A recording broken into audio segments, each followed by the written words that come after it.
The video you didn't know you needed and you probably don't want, but Guy has asked me very politely, so I have obliged. Now, if you don't know me, hello, my name is Macey and I work with the legend that is Guy at the Coin Bureau, and I also help run and manage our TikTok channel. Now, we did do my personal portfolio just before Christmas, and Guy has asked me to kindly post a portfolio update. Now, I'm not gonna lie, I have been so busy with the Coin Bureau event that I haven't had chance to actually look at my portfolio properly. And I also know that obviously the way the markets are at the moment, I've just been avoiding looking at my portfolio at all costs. I did tell you guys what I had in my portfolio last time, so if you haven't seen that video and you are interested to know everything I do hold, then definitely go take a look at that. The only coin I actually added into my portfolio was Sol. Now, I have wanted to buy some Sol for a while now, but unfortunately it just never felt like a good time with the markets were up at the time. So obviously with everything that happened after Christmas time, the beginning of the year, I took my opportunity and I bought some Solana. So I now hold some Sol. Everything else is the same. I did make a tiny bit of money on MBL, which is movie blocks. Not anything to scream about, but I made a tiny bit, so you know, I can't complain. But I kept my original investment in there, which I usually do. If I make any money on a coin, I keep my original investment in there, and then I just take out the profits of what I've earned. And I usually just hold that in USDC. So at the moment, I actually do have quite a lot held in USDC. I guess with everything, like I said, I've been very busy with the event and just nothing new has like sprung up that I've been very interested in or intrigued by.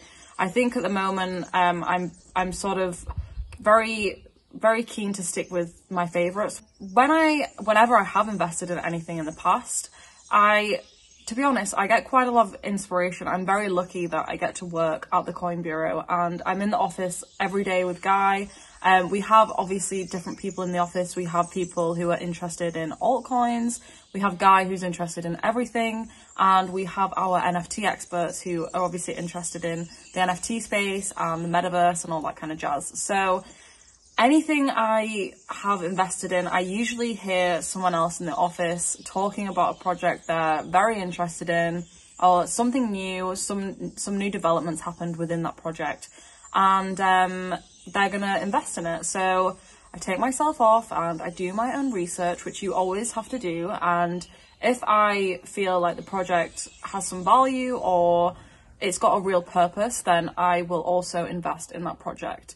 But not everything that I've heard from people in the office I've invested in. Of course, you have people who are specifically interested, like I said, in kind of NFT projects. So I feel like they get really excited about every new NFT project that comes. So I will hear what they have to say, then I'll go online, have research myself, have a look into the project, and then, like I said, if I think that it has value and future potential, then I invest.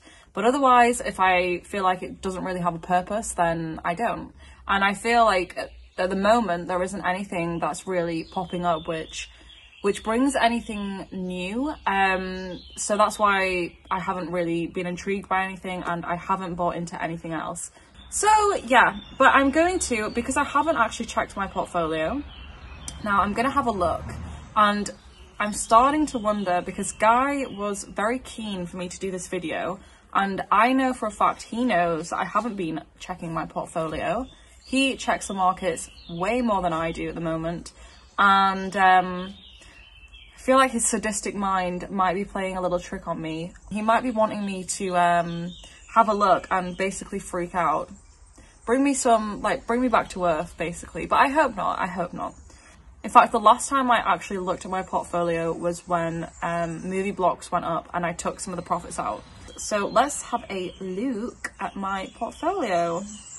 Okay. Ooh, okay, so one thing I will say is when I bought Sol, I bought it at a good price. It was when it had like really dipped at the start of the year. And I actually did also make some money on Sol. Not anything again to scream about, but I did make a small profit on that. And I did take that out and I put that into my USDC like I do with everything else. And my Sol is actually, it's up like $3 at the moment, so you know. And then I have my YGG I'm still invested into. Stacks, I still really like Stacks, and I still think there's really big potential there. And also movie blocks, like I said, I still have some in movie blocks. I still have things, like I have small amounts in a lot of different things. My portfolio does vary quite a lot, but the things that I have the most in are the things that I really like. They're my favorite coins.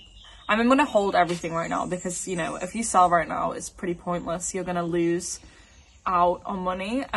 So yeah, I'm basically holding everything right now. We've seen this happen before. I mean, I have personal experience. I bought a ton of Ethereum in 2017 and I didn't know anything about the markets at the time. Someone just told me to invest, and I didn't have like much experience with any kind of investing at the time. I think I was like 21, 22. And this was all very new as well. Cryptocurrency was very new, and I just got freaked out when the markets dipped, and I basically sold everything. Had I have left that in there, I mean, that would have been worth, it's not even worth thinking about, but it would have been worth a lot, let's just put it that way. And so now I think instead of like checking my portfolio, being obsessed with it and trying to pull out like small profits and trying to guess timings of the market, I'm gonna hold, because everything I have money in, I truly believe in. And then also what I'm going to do, I haven't done this yet because again, the event has completely taken over my life. I think about the event 24/7, and I even have dreams about the event. So literally that's all I've been thinking about. So once the event's over, I have a checklist of things I want to do. One of those things I'm going to start doing is dollar cost averaging. So I'm going to be putting a certain amount of money aside each month that I can afford, and I'm going to be putting that into Ethereum because I think Ethereum, obviously you've got like Bitcoin and Ethereum, they're the two big ones, and I think Ethereum for me stands out way more, and it has way more of a purpose, and I feel like it has way more room to grow. And I just think so many things can be built on top of Ethereum that's going to be the one that could maybe, I mean, I don't know, but maybe overtake Bitcoin one day. So I will be putting some money every month into Ethereum, and also I'm going to be putting my USDC into an Anchor protocol, and I'm going to be staking it, so earning some money on that as well, because at the moment I'm just holding it in different wallets and not really earning that much interest on it. So I think I'm going to actually put quite a lot of my savings I have in my just regular bank, I'm going to put that into Anchor and stake. So yeah, that's something that I'm going to do in the next couple of months. So maybe I can come back in a couple of months and let you know how that's all going. But I think I've picked my favorite cryptos. And like I said, unless something comes along which is groundbreaking and has something like a completely different layer that we've never seen before with any other coin or any other project, I'm just going to stick with my favorites, and I'm going to dollar cost average and put some money in every month. And that takes away, like, you know, the emotion of everything and checking the charts and wondering if you bought in at the right time. If you just put a small amount in there, you know, every month, see what happens. And if you truly believe in the project, then it's worth doing, which I do. So that's what I'm going to do. I will update you guys if you guys want to be updated. If you didn't want this video, I've just wasted 10 minutes of your time. I'm so sorry. But Guy wanted this, so gotta do what the big guy asks, unfortunately. But yeah, I hope you enjoyed this video. And if you don't follow us on TikTok, go follow us right now. Yeah, I guess I'll catch up with you guys soon.